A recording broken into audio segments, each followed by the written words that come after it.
নমস্কার বন্ধুরা, শতাব্দী বেঙ্গলি কিচেনের সমস্ত বন্ধুদের স্বাগত জানিয়ে আজকের রান্না শুরু করছি। আজকে বানাবো জ্যান্ত রুই মাছের টক। তার জন্য মাছগুলো আমি নুন হলুদ মাখিয়ে রেখেছিলাম আর ভালো করে ভেজে নিলাম। এখন ওই তেলের মধ্যে দিয়ে দিলাম 5 ফোড়ন আর দিয়ে দেবো 4-5টা চেরা কাঁচা লঙ্কা। ফোড়নটা ভাজা হয়ে গেলে দিয়ে দেবো একটা আম, যেটা আমি কেটে রেখেছিলাম। সেই আমটা দিয়ে ভালো করে ভেজে নিচ্ছি। এরপর দিয়ে দেবো আমি পরিমাণ মতো লবণ আর দিয়ে দিচ্ছি সামান্য একটু হলুদের গুঁড়ো। তারপরে ভালো করে আমটাকে ভেজে নিতে হবে। 2-3 মিনিট ধরে আমি আমটা ভেজে নিয়েছি।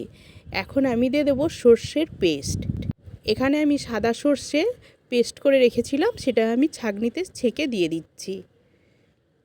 সর্ষের পেস্ট যেটা আমি আগে থেকে বেটে রেখেছিলাম, আর আমি এখানে সাদা সর্ষেই ব্যবহার করেছি, আপনারা চাইলে কালো সর্ষেও নিতে পারেন। যেহেতু আমি মিক্সার গ্রাইন্ডারে পেস্ট করেছি, তাই সর্ষেটা আমি ছেঁকে নিচ্ছি।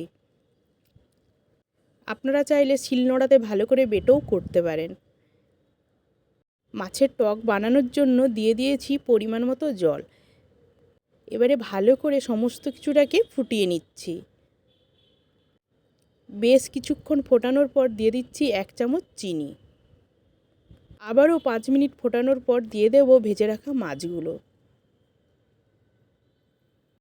এই মাছটা দিয়ে আরও আমি 5 মিনিট ভালো করে ফুটিয়ে নেব। এই সময় গ্যাসের ফ্লেমটা হাইতে রেখেই কিন্তু ফোটাতে হবে।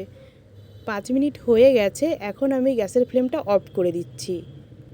মাছের টক একেবারেই কমপ্লিট। এখন আমি সার্ভ করে দিচ্ছি একটি পাত্রে। আর আজকের এই কাঁচা আম দিয়ে জ্যান্ত মাছের টক কেমন লাগলো অবশ্যই কিন্তু কমেন্ট করে জানাবেন।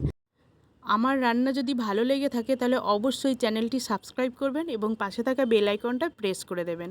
তাহলে আজকের মতো আসি, আবার দেখা হচ্ছে রান্নার নতুন কোনো রেসিপি নিয়ে। টাটা, ভালো থাকবেন, সুস্থ থাকবেন, নমস্কার।